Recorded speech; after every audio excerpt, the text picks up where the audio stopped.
People search through buildings, destroyed during Israeli strikes in Khan Yunis, southern Gaza. Ahmad Hazabala/Getty Images. Live updates. Nothing in Gaza but death as Israeli attacks continue targeting civilians. Death toll from Israeli attacks on Gaza since October 7 reaches 10,569 amid bombardment of residential areas.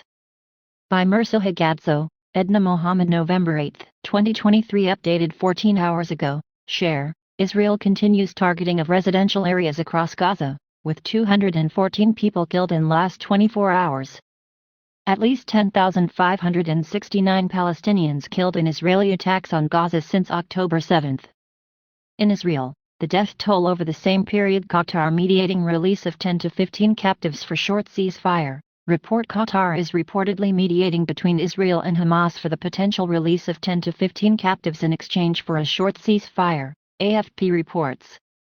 Negotiations mediated by the Qataris in coordination with the U.S. are ongoing to secure the release of 10 to 15 hostages in exchange for a 1 to 2 day ceasefire, an anonymous source told the news agency.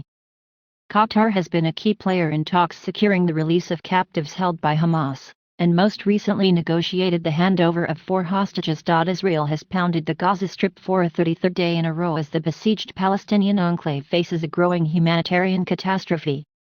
Internationally accepted rules of armed conflict were passed under the Geneva Conventions in 1949, which state children must be protected and treated humanely.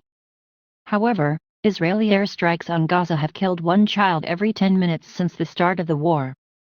Here are the latest casualty figures as of November 8, 12:50 p.m. local time. Residents in Gaza have flocked to hospitals and United Nations schools for safety, hoping that Israel will abide by international law and not attack those coordinates. However, places of shelter and medical care have also not been free from Israeli attacks. 193 medical staff have now been killed, and 57 ambulances destroyed.